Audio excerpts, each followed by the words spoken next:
Assalamualaikum warahmatullahi wabarakatuh. Bismillahirrahmanirrahim. Alhamdulillahilladzi ja'alna minan nasihin wa afhamna min ulumil ulamai rasikhin. Wassalatu wassalamu ala man nasahu dinuhu adyanal kuffarati wal talihin wa ala alihi washabihi alladzina kanu bitamassuki syariatihi shalihin. Amma ba'du.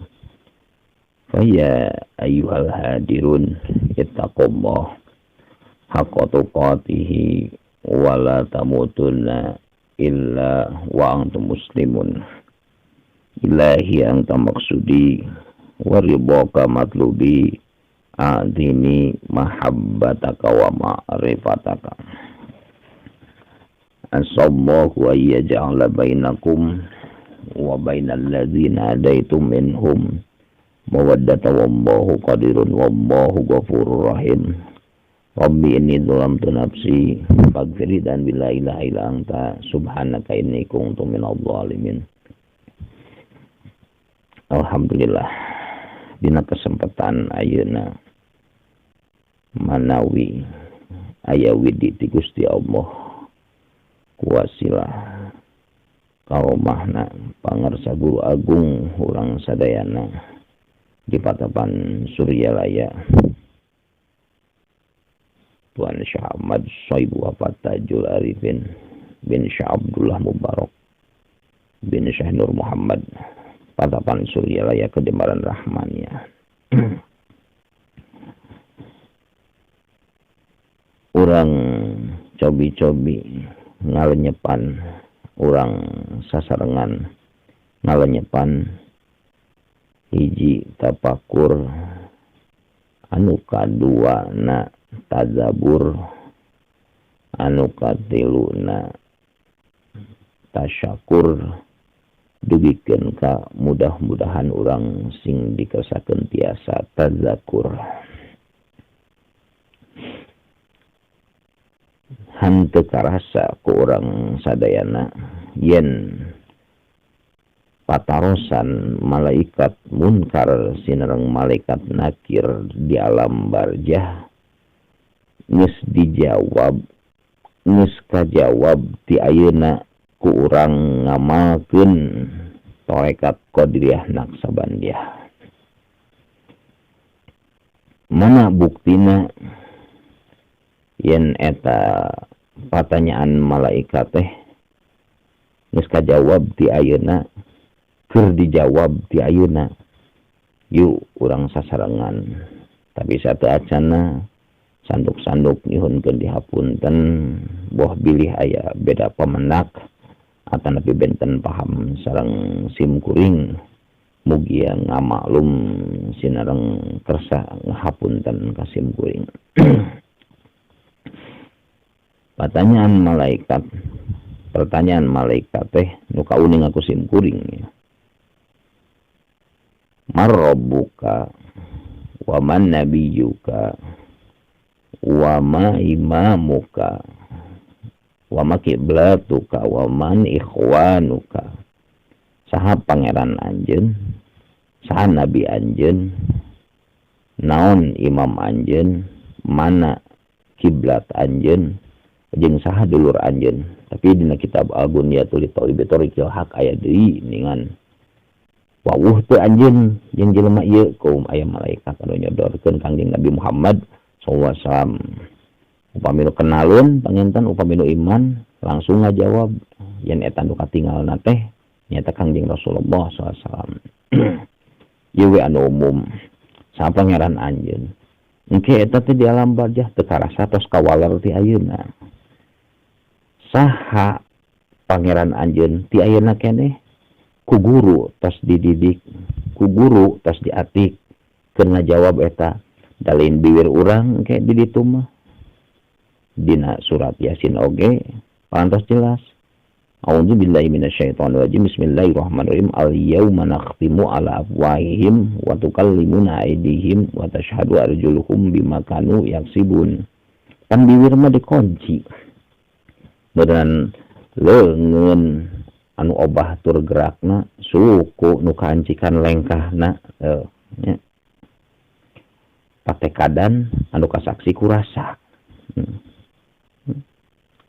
kalakuan anu kasaksi ku panon kitu nya tah saha pangeran anjeun ti ayeuna keneh geus dijawab dipernahkeun ku guru jejelmaan panon kaula aya di Lauh Mahfuz alat kamarlipatan anu aya dina diri kaula aya hurung dina hate-hatena murid kaula Lauh Mahfuzna keur urang mah bisi jauh teuing teu bisa ningali jeung ngarasakeun nyawang Lauh Mahfuz nu di ditu geus hate urang lah kitu.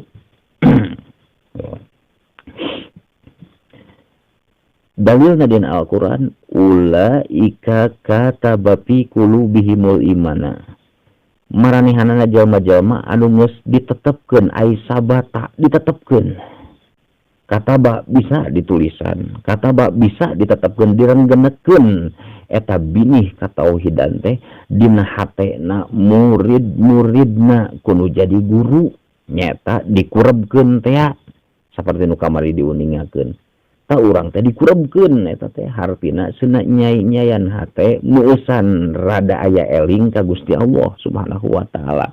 So, ari nu ditalkinkeun naon ke jawab pertanyaanna sa pangeran anjeun tuh ti ayeuna keneh hate urang geus ngajawabnya.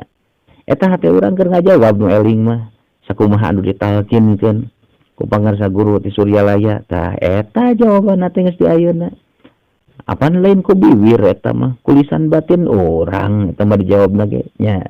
Sok cabi urang fi kulli lamhati wa nafasin bi ada di kulli ma'lumillah alladzina yadhkuruna allaha qiyaman wa qu'udan wa 'ala junubihim urang keur di ditu keur di dieu keur kitu keur kieu terus we eta mah ku pertolongan Gusti Allah wasilahna ka romah guru terus we hurung nyayan sesuai jeung iringan detak jantung urang dug dug dug dug terus we keur urang rarasaan susah, keur urang rarasaan senang, tah pan geus dijawab ti ayeuna eta pan pangeran teh. Tuh. Ya. Jelas ya. Berarti urang secara tidak langsung tos ngawaler, tos kawaler ti ayeuna keneh. Anu kadua saha Nabi anjeun teh? Dari jawab kumaha di ditu Nabi Muhammad pan bibir mah dikunci jawabanana ku hadis saur hadis kanjeng Nabi Muhammad SAW abdul ma qultu ana wa nabiyyuna min qabli la ilaha illallah kalimah anu paling abdul nu diturunkeun ka alam dunya ka kaula jeung ka nabi-nabi memeh kaula nyaeta kalimah la ilaha illallah geus buktina kangjeng Nabi diutus ke alam dunia aya tapakna di urang melalui mursid-mursidna melalui wali-walina tah ieu geus nepi ningan ka urang risalah ka rasulan teh risalah ka nabian jeung risalah ka rasulan teh geus nepi aya dina hate urang berarti hate risalah kangjeng Nabi teh pan diutus teh kang eta kangjeng Nabi teh pan diutus teh mubasyir liman amana bil jannah wa nadhirun liman kadzaba binnar wa da'iyan ila Allah ngabubungah jelema anu iman yen nu iman teh bakal kana surga ngagagarehan ka jelema-jelema anu ngabohongkeun kana neraka sarangkungna teh eta wa da'iyan ila Allah surga jeung neraka makhluk atuh tong hayang ka dinya tong ngarep-ngarep eta pemudak-budak eta dibuleudkeun wa ilahi anta maksudi wa riboka matlubi atini mahabbataka wa ma'rifataka tuh ya. gaji daging bayah kecap bawang jeung awi tatkala geus dicolok ku awi jadi rubah ngaranna geus we sate we teu disebutan itu ieu nama jadi sate we geus dicolok mah ku awi tuh ilahi anta maksudi wa riboka matlubi atini mahabbataka wa ma'rifataka tah eta jadi jelas jawaban anu kadua nyaeta saha nabi anjeun ieu buktina Kangjeng Nabi diutus teh wadaian ilawah ngajak jelema sakumaha ku Syekh Imri mah diuningakeun dengan alhamdulillahilladzi qad waffaqa li ilmi khairi khalqihi wa li tuqa hatta nahat qulubuhum linahwihi hatta nahat malah neja opo qulubuhum atinu itu kabeh linahwihi maring neja ing Allah ai bizikrihi tegasna maring neja supaya jeung hareup hatena ka Gusti Allah ai bizikrihi tegasna ku elingna tuh. Berarti jawaban nu kadua jelasnya. Jawaban nu kadua jelas. Saha Nabi anjeun tah ieu buktina. Bukti Kangjeng Nabi dilungsurkeun dibabarkeun di Mekah. Bukti siarna Kangjeng Nabi tos dugi kana batin abi ieu keur soraan tuh. Jadi dijawabna teh kunaon ku pagawean lain ku biwir mata laras amalan torekat secara tidak langsung keur ngajawab karena patarosan malaikat munkar wa nakir di alam barzah. Ya, mesti ayeuna keneh. Oh. Kumaha cenah pan aya hadisna as-syari'atu aqwalun wa tariqatu af'alun. Jadi kajawabna teh ku pagawean. Nah, ku malaikat bakal ditanya deui kitu. Lamun teh mah kieu misalkan tong boro-boro malaikat. Misalkan abdi kupun guru, ya, kupun guru di pasantren, mun deka dieu euy, make kopiah hideung, make sorban hejo, make sarung warna beureum, make kameja warna bodas, mawa kantong weh nya. Tuh, cek guru teh kitu.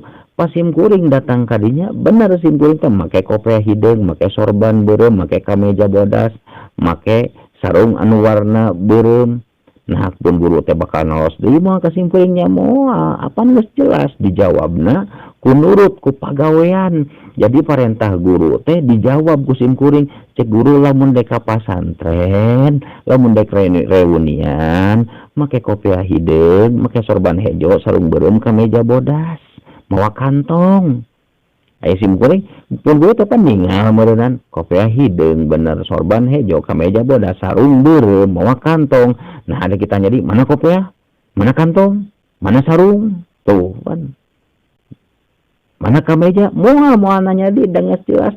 Mata sor Syekh Alfiah mah bita fa'al tawa atat wayaf ali wa nun ni'at bilan fi'lun yanjali. Dijawab nanti ku pagawean. Mata wa tariqatu aqwal wa tariqatu af'alun as-syari'atu aqwalun wa tariqatu af'alun. Oh. Jadi eta sadayana dijawabna ku pagawean jelas nu kadua tos kajawab.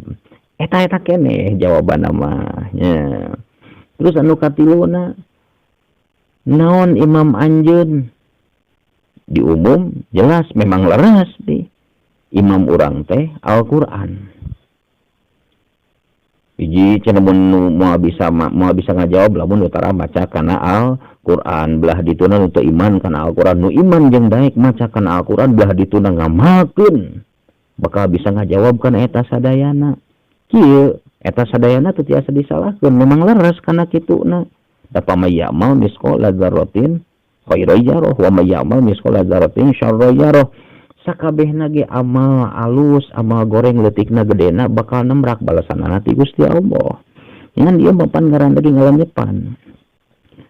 Walaqad yasarna al-Qur'ana lizikri fahal min mudzakir. Kerbangsa seh mah anu tahfiz Quran 30 juz teh katalalar sadayana. Barudak anu cerdas katalar sadayana. Model simkuring kieu meureunnan aya simkuring oge baturna loba meureunnan nu barodo nu teu bisa katalar Al-Qur'an. Walaqad yasarna al-Qur'ana lizikri fahal min mudzakir eta Al-Qur'an teh geus digampangkeun keur ditalar sanajan loba sanajan 30 juz. Dina sajuzna aya 8 lamar nu Quran baheula mah bisa ditalar ku hebat-hebatna Al-Qur'an.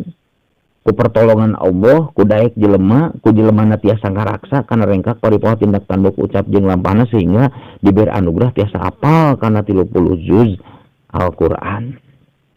Aikur model urang kieu, aduh, geus pabulit jeung itu jeung ieu nya. Waktu teh pang-pang nama haroream we kitu. Walakod jasarna walakod jeung yakin teman jasarna geus ngagampangkeun kanu kami nu agung.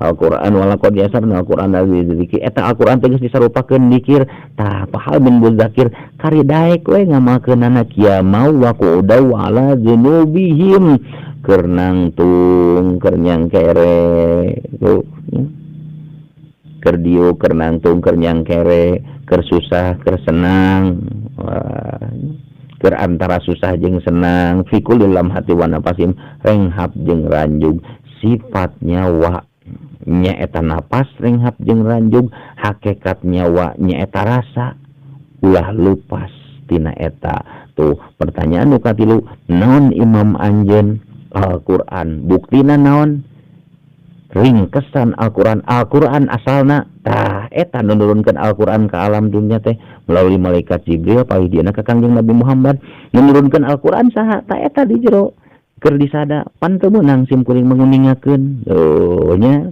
tekengeng saur pangarsa aang di Cianjur mah batal Ahlus Sunnah wal Jamaah cenah upami diucapkeun teh sim kuring harita kantos ngobrol sareng kersana Kiai Haji Aah di Ciranjang waktu sarita silaturahmi ka stekmal teh di pondok pesantren Kiai Haji Asep Samsurijal wakil talkin duanana anjeunna sim kuring naoskeun kumaha eta upami keluar wah cenah bahaya eta teh kengeng eta teh kudah dijaga tuh kan di jero eta naon imam anjeun tuh Al-Qur'an turunna ti saha si Al-Qur'an nguningkeun makrifat ka saha nya di jero Al-Qur'an nerangkeun saha nerangkeun keagungan kaesaan Allah Al-Qur'an turunna ti Allah nerangkeun keagungan kaesaan Allah jelema kudu makrifat ka Allah tuh eta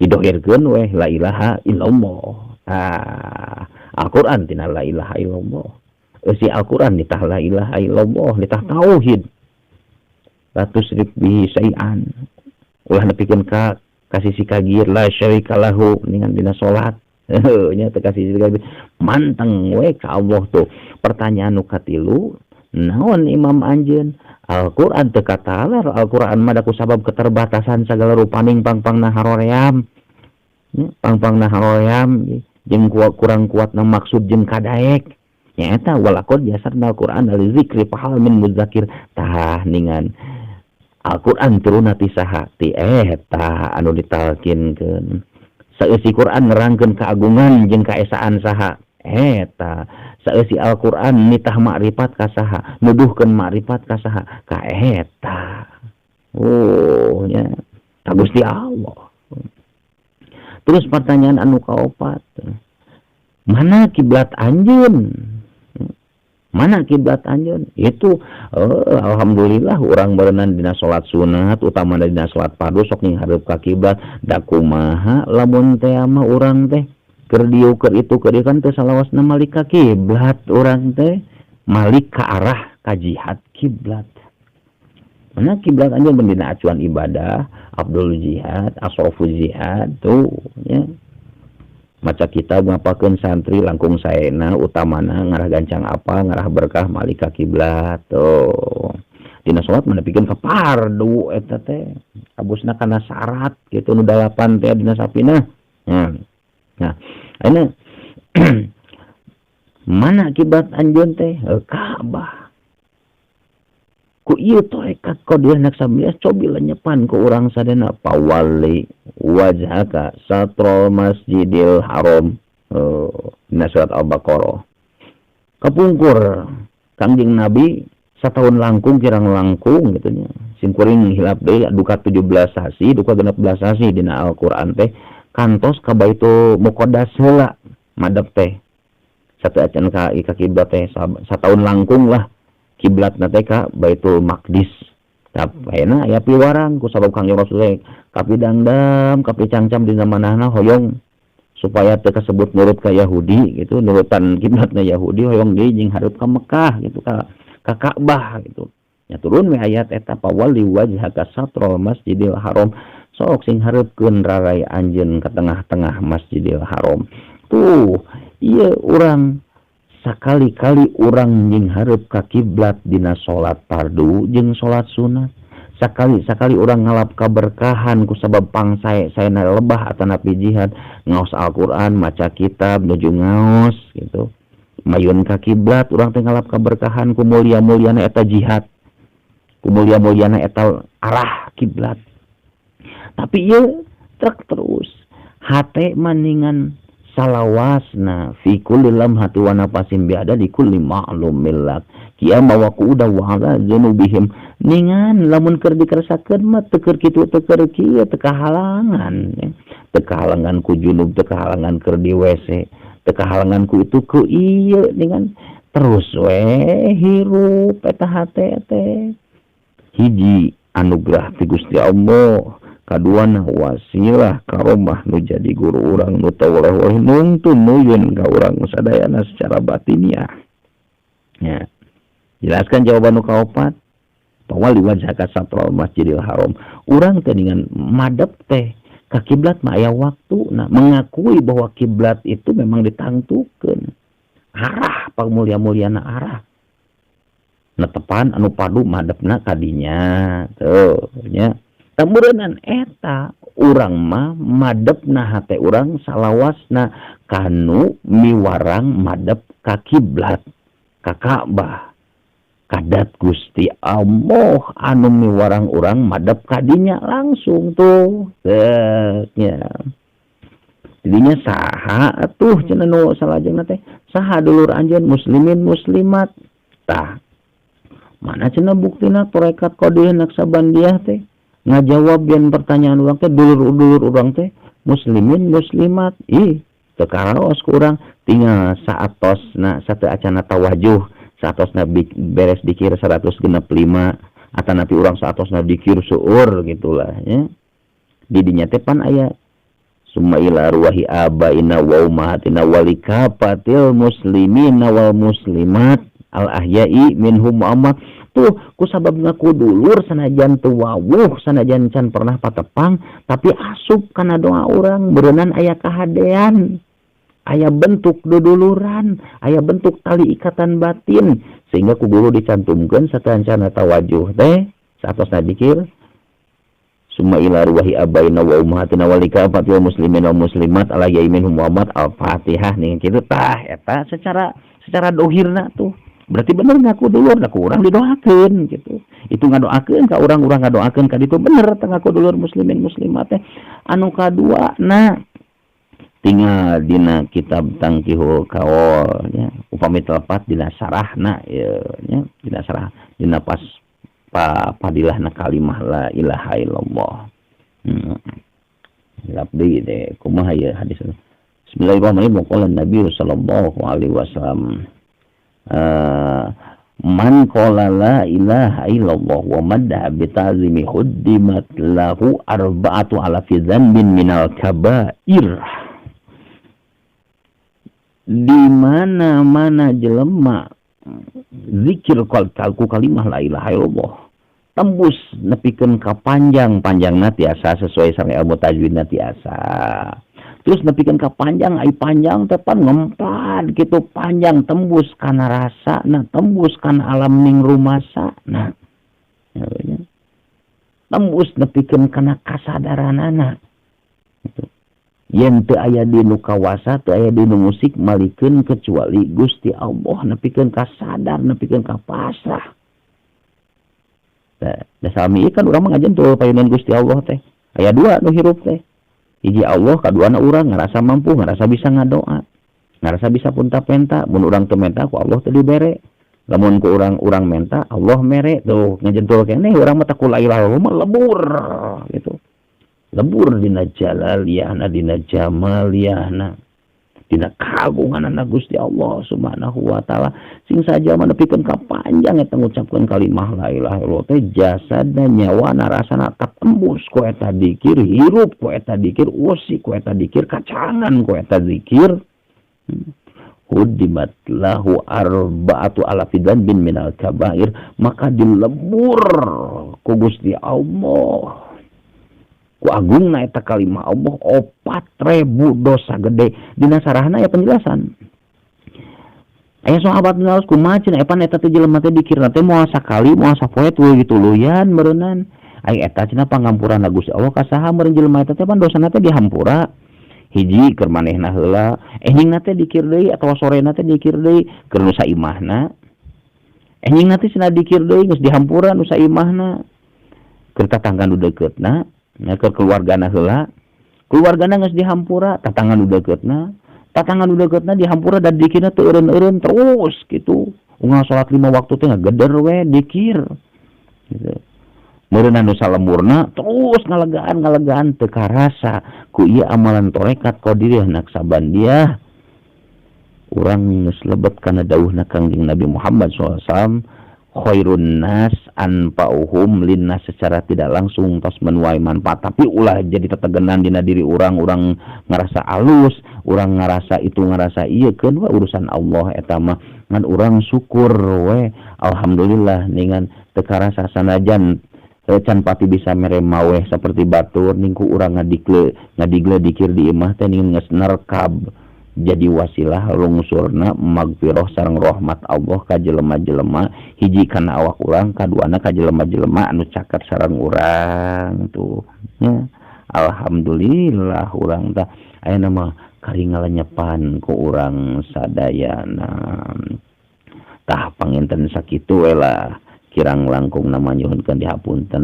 haturkeun nuhun kana sagala rupi perhatosanana mugia sing aya manfaatna pami ieu cariosan sim kuring teh sakedik-sakedikna aya anu ngait sareng papagon Quran sinareng sunnah pami teh mah ngacapluk murni mugia sing ulah ngajantenkeun madarat belah dituna jadikan padorakaan palihdeuna sing dihapunten ku Gusti Allah Subhanahu wa taala.